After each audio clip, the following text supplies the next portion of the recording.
Hey everybody, it's LB Hudson with My Financial Snapshot, and this week's video is a question.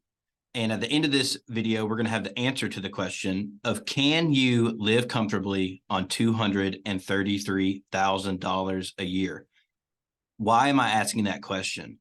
Well, I saw a tweet where CNBC was reporting on a Bankrate survey where they polled individuals in the United States on what they thought it would take for them to live comfortably in the United States. And the median answer to that question was $233,000 a year.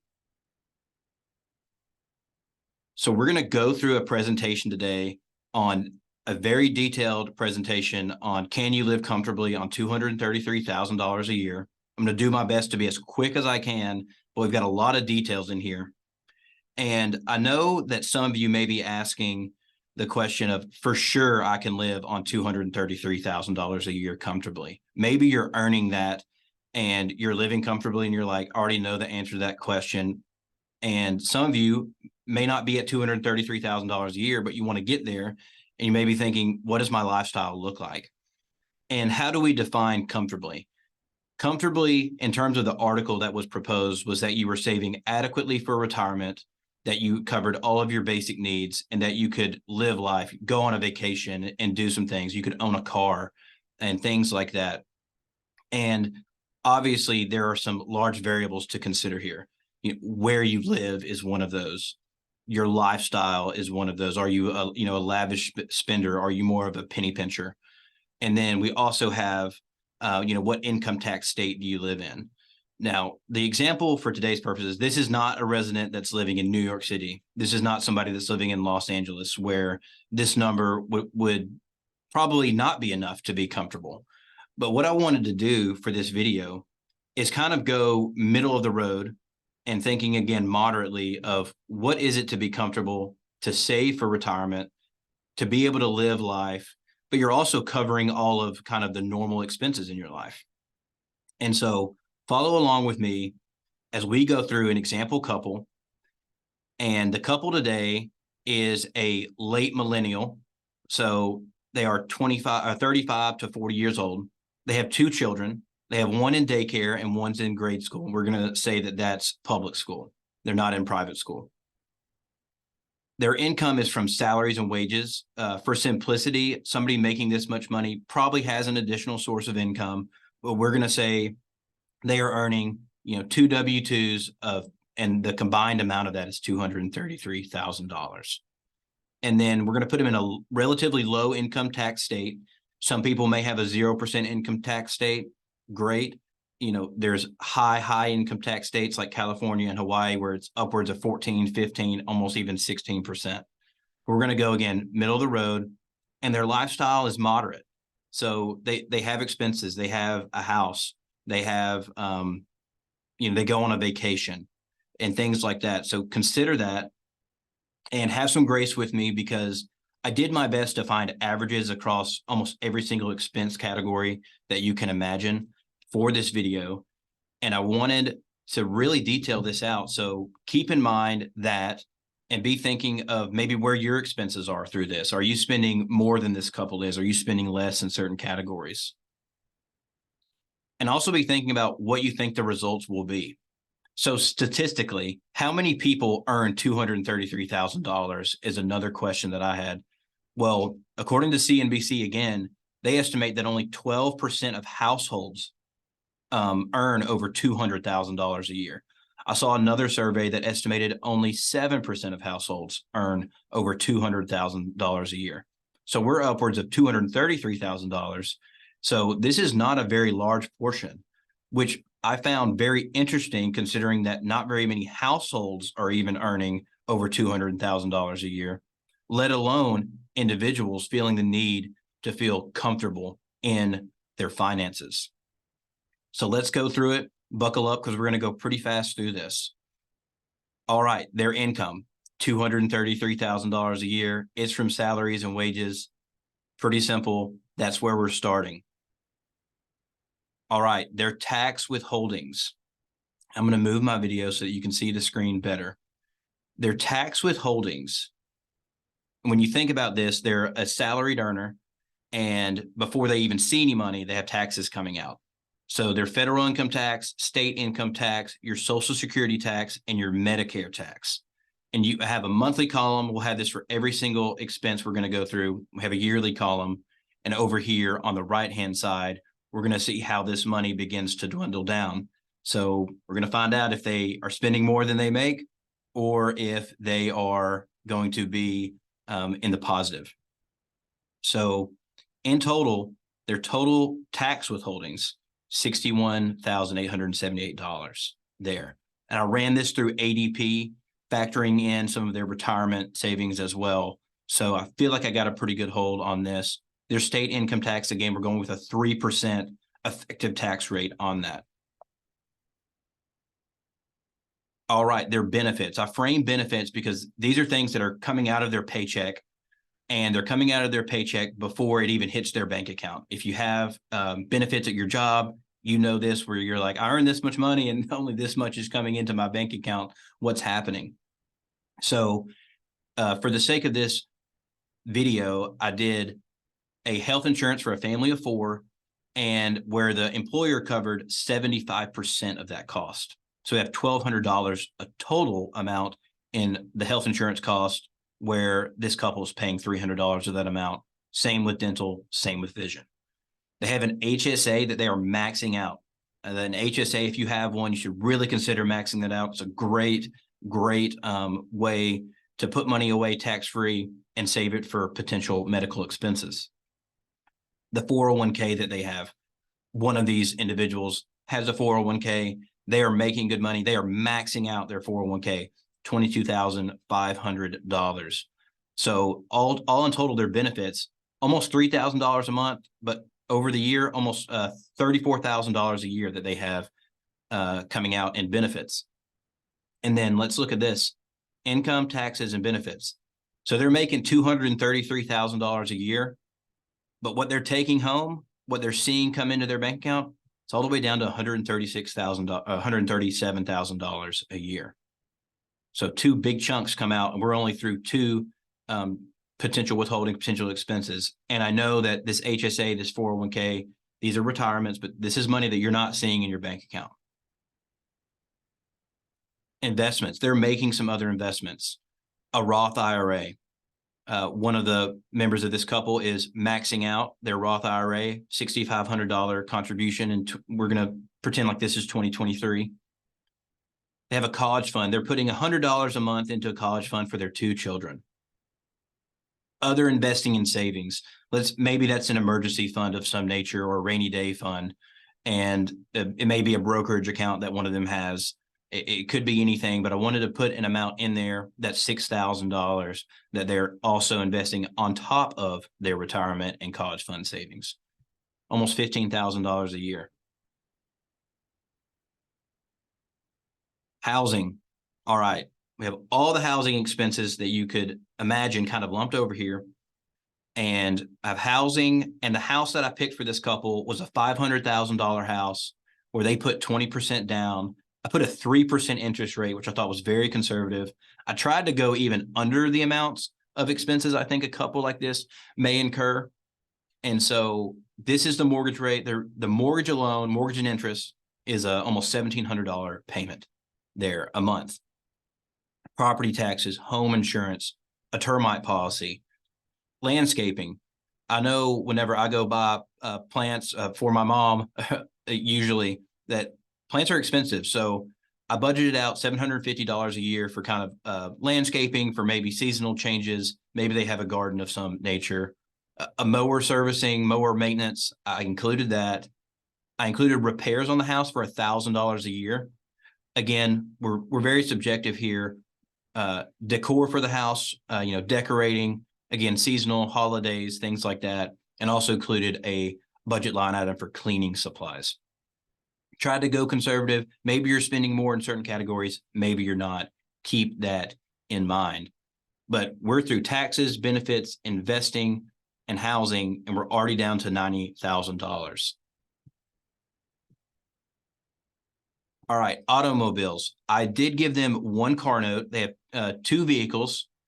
and I gave them a car note, and I gave them a $50,000 car where they they put 20% down on that car note, 5-year note, and I put the interest rate of that car at 5%. So that is a moderate payment there for that car note. And if you don't have a car note, that's obviously a big line item for them. Their car insurance, I did $3,000 a year for 2 cars. That would be indications of full coverage and a pretty clean driving history, driving record. For gas expenses, I estimated that one of them had a truck.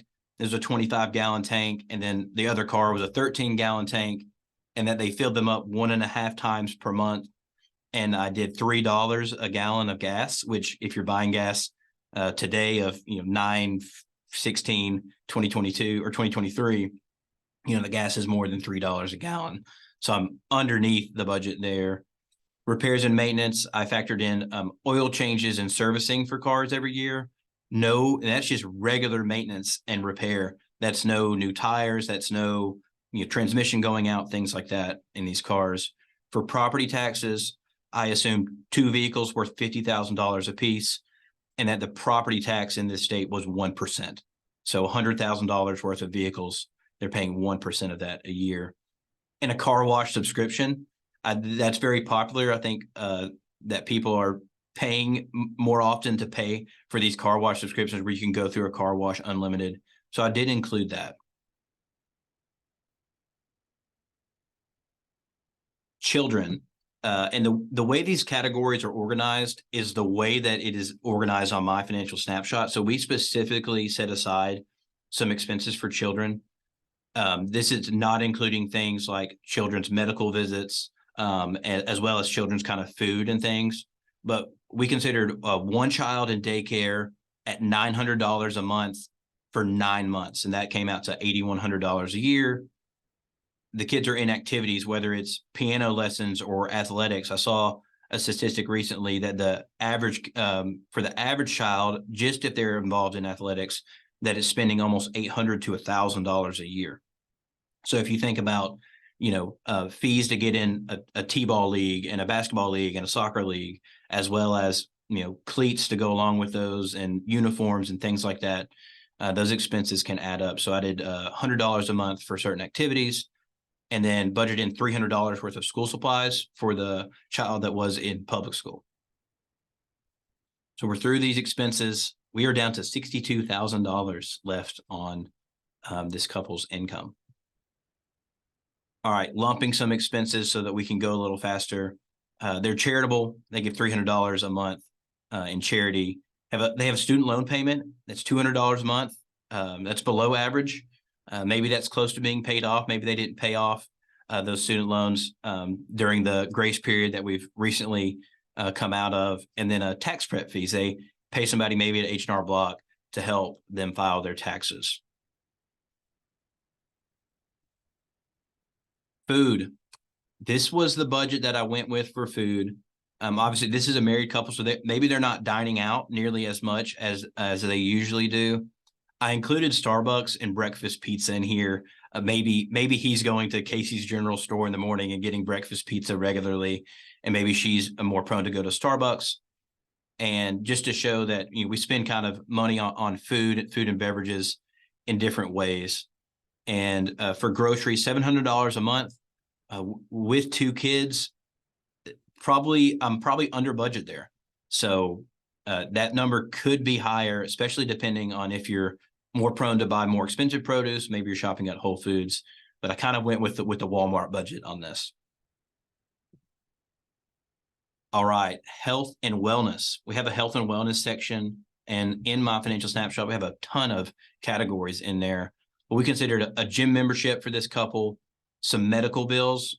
I mean, 2 children get sick, you take them to the doctor, $1,000, maybe that's visits. That's probably very low. And that's not considering anything, obviously wrong going on, some supplements because they are active in the gym. And then I considered an amount for prescriptions as well. And that number can be very high for some couples, and sometimes it can be less. Personal and entertainment. Now, this is one where very subjective, and they have a moderate lifestyle. Remember, they are going out occasionally, but we're going to factor in, they're alcohol drinkers, $75 a month. Entertainment, maybe they're taking their kids bowling or going to Topgolf of some nature, $400 a year, pretty low. Clothing, $2,000 a year, 2 growing kids, as well as themselves. A concert, that they love music, $200 a year might get you to 1 concert a year. And their hobbies, I did factor in hobbies at $1,500. Maybe he is a hunter of some nature. Maybe she is involved in some sort of club or some sort of organization. Just use your imagination. Shopping expenses, online shopping, Amazon, Shein, places like that. Shein, is that how that's pronounced? Y'all can correct me. But shopping can add up to $1,500 a year. I could be potentially very underneath the budget there. Christmas, they have, 2 families to go celebrate with and 2 kids. So if you're spending just $500 on each kid at Christmas, then you're at $1,000, 2 grandparents on each side, gifts for each other, $2,000 a year. And then other holidays, you have things like, July 4th and New Year's Eve and Halloween. Maybe this couple likes to host a party of some nature, and they have an additional expense there where they're buying party supplies and doing things for certain holidays. All right, utilities on their house. I could have wedged this in the housing as well, but on my financial snapshot, we separate utilities so that we can see that differently broken out.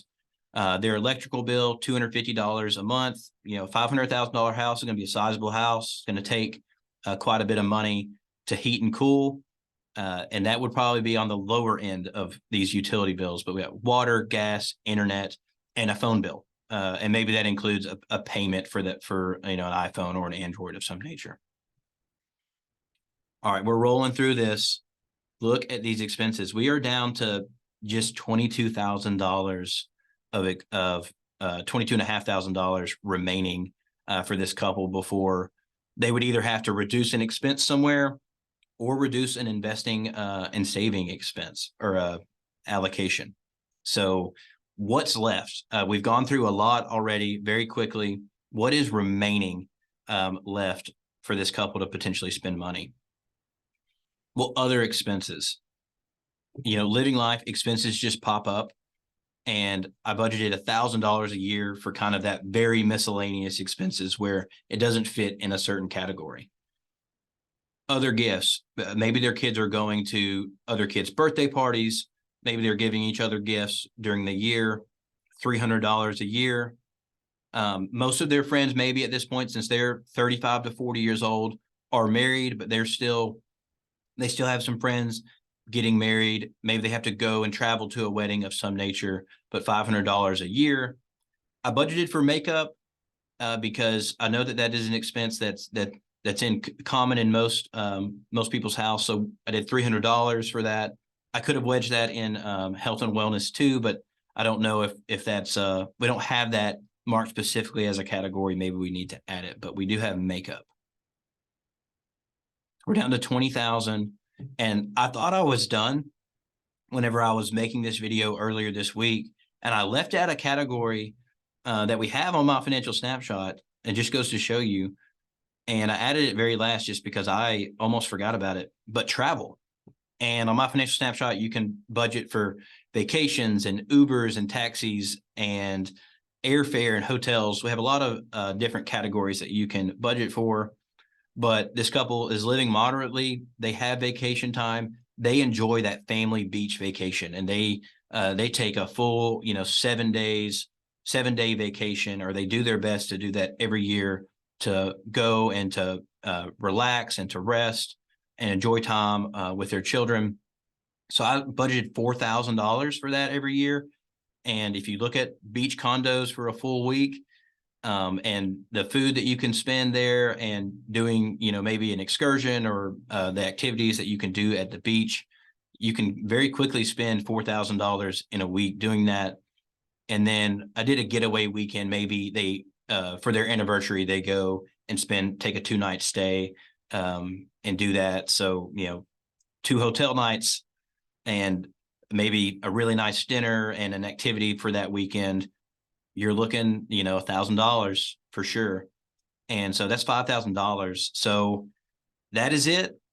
And the remaining that they have left over is $15,420. So I would say they lived comfortably. And I'm going to show some highlights here of all that happened, because we went through all those numbers, and we, again, have them over here on the right-hand side. We have their total income. That's 100% of their income. That was our base for today. How much are they investing? Well, they're investing 19.4% of their money. If they were doing like a 50, 20, 30 budget, they're almost at 20%. I think this is great. I think they are saving for the future. I think they're very adequate in terms of their retirement savings. Their taxes, if you factor in all of those taxes that we saw at the beginning, 29% effectively on their taxes. So that's a pretty high effective tax rate, but they are earning considerable income. They're in a high federal income tax bracket, that 3% effective rate from the state, as well as their property taxes. Don't forget that they were paying 1% property tax on a $500,000 house and on $100,000 worth of vehicles. And their expenses were 44.8% of this. So left over is 6.6% of their net income, which me personally, I'll give kind of my opinion. I thought it was going to be more, and I didn't think it was going to be zero. I wasn't trying to spend all of the money. I was trying to be moderate, but also, kind of conservative in some areas. But that's just 6.6%. So if you have a medical emergency that's unavoidable, if you have a wreck, if maybe they overspent on a house and they're at a high interest rate on that house, that mortgage payment can go up. There's a lot of factors where that $15,000 could go away pretty quickly, but they also have some expenses that they could tighten up on, I would imagine, in there as well. So they could increase that number, that net income number for them. So I'll let you answer this question for yourself of, can you live comfortably on $233,000 a year?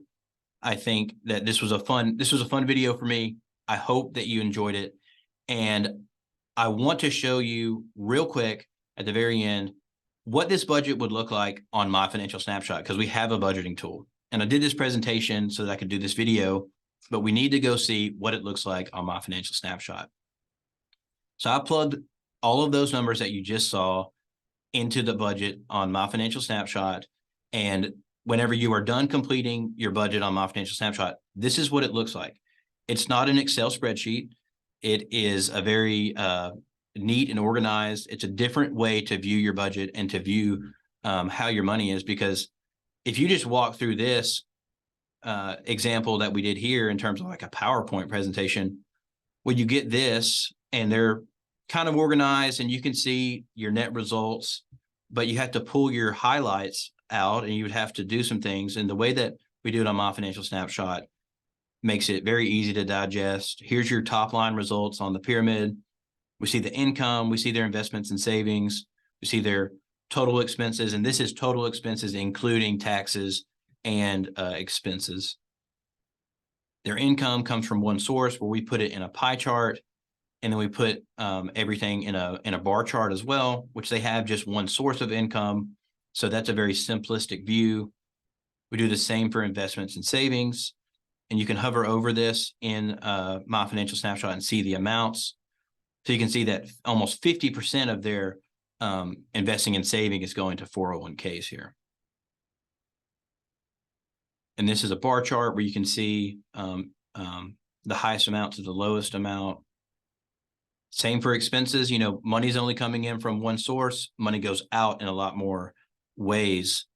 And you can see that of their expenses, 22% of their expenses is going to federal income tax alone.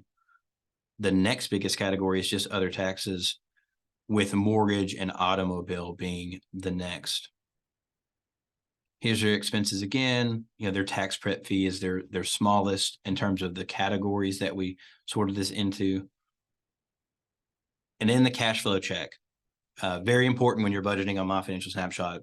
The cash flow check is the last page, and it shows you kind of how you're supposed to do. This couple has not budgeted for their actual expenses, which you can also do. If this couple wanted to go in and do a year in review, they could punch in all of their information that they have and see how on track they were. But this couple we'll just say that they wanted to see if they were living comfortably, and hopefully they would have a good result out of doing this on My Financial Snapshot. Well, that is all that I have for this video today. If you want to comment on the YouTube video, give your thoughts, that'd be great. But, can you live comfortably on $233,000 a year as a couple, family of four, and you can make that decision for yourself.